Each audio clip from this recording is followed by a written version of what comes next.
First of all, thank you so much, Michel, for joining me here today to talk about your newest film, Final Cut, a film that I saw at the Tribeca Film Festival most recently. But I got to tell you, the journey for this film, debuting at Cannes 2 years ago, supposedly a scheduled, U.S. premiere over at Sundance, got pushed off. Just tell me, what has it been like for you just in terms of getting this film rolled out and finally allowing for U.S. audiences to get a chance to see it? What has that been like for you?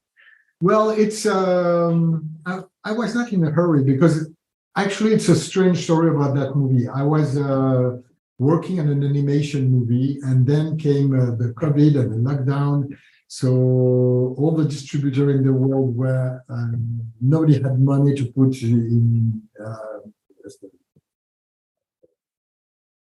these, and so we had to stop. And then I jumped on this one, and I made the movie in 11 months, and all included. So it was like, and we did it just after the lockdown, and so it was a very special energy. We did the movie.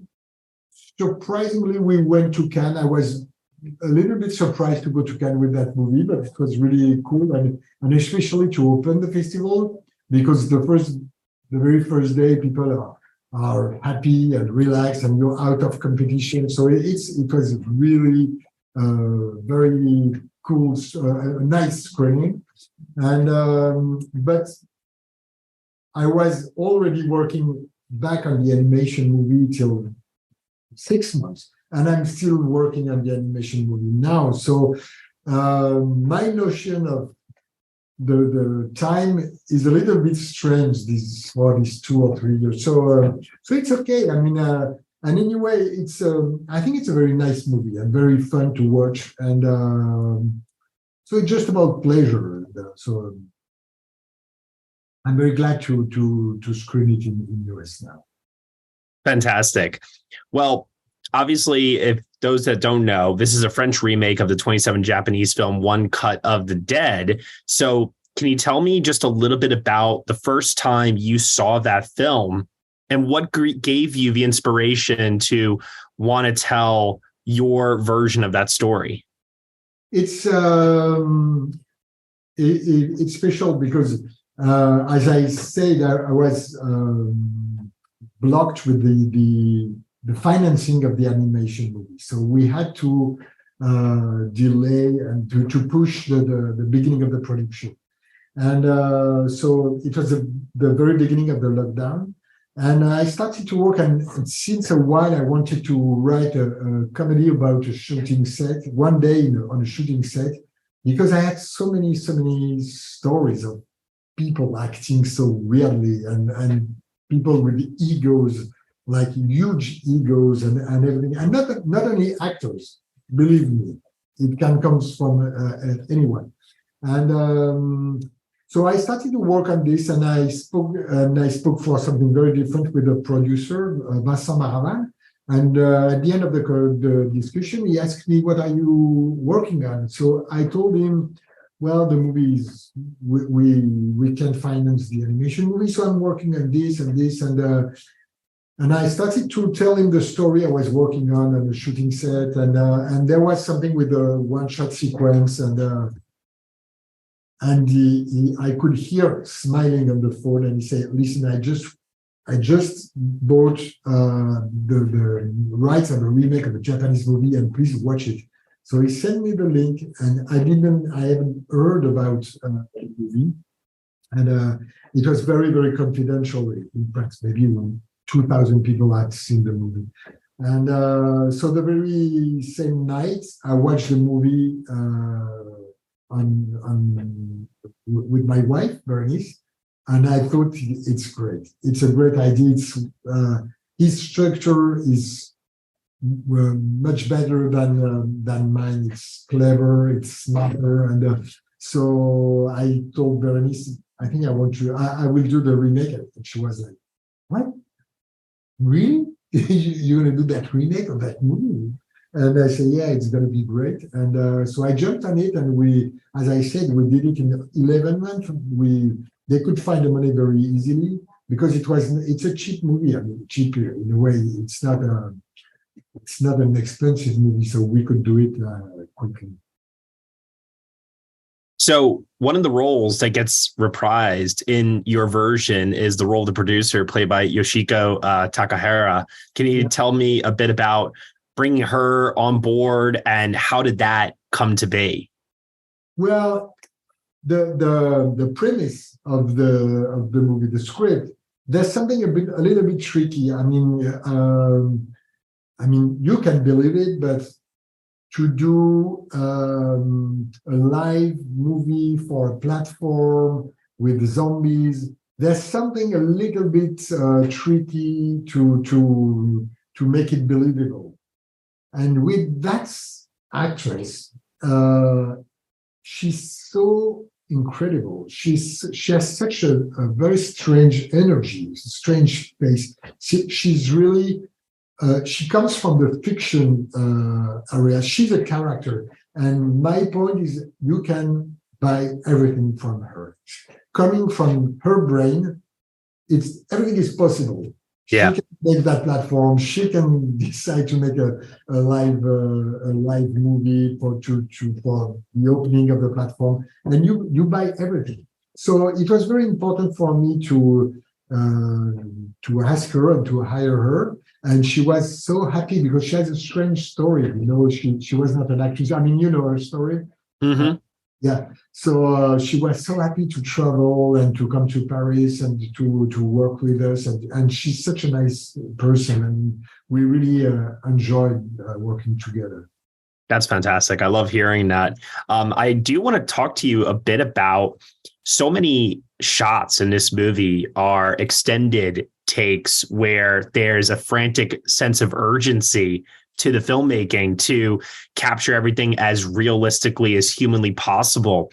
Can you just tell me a little bit about what goes into the planning of those long extended takes? And do you allow for there to be spontaneity in those elaborate shots still? Because that is ultimately what you're kind of trying to depict, right? Is the chaos and what could be considered a happy accident, if you will. Yeah, but we can. You don't want to create chaos to represent. I mean, we organized it very, very precisely. Mm-hmm. Also because it's not only actors and one invisible camera shooting it. I mean, I have an entire crew, people with fake blood, people with light, people with microphones, and there's people with the mannequin and for the decapitation of the. I mean, we have a lot of people, so everything had to be really, really organized and planned. And we rehearsed for 5 weeks to. Oh wow! Yeah, the first shot. And we shot it 4 days, and we had a good one the 4th day, so everything was perfectly planned in a way, and I mean it worked. And no, you don't want. And actually, one of the actors he really insisted he wanted to create some surprises. Yeah, and the guy. Who has the diarrhea, Yep. And he was talking with Berenice, and she's my wife, so she knows how I work and how I work. We work very hard for this, and he was saying to her, "No, you know what? For this one, I'm going to do something." And she was like, "No, don't do anything surprising. Do really what you want to do, because." If someone goes in the wrong direction, I mean, the camera has to follow and all the crew has to. I mean, it was really a huge choreography. Mm-hmm. Yeah, definitely. I think that Romain Duris is one of the best actors working today, not just in France, but everywhere. I will tell him. He will be. I mean, So don't worry, I'm gonna get to your wife in a second here, but I do want to ask what it was like working with him, because I'm curious to know, just he's essentially having to play a director. You're a director. What does that direction to him sound like coming from you? I could see him spying me, and also because he's doing a director who's hired to make a remake of a Japanese movie.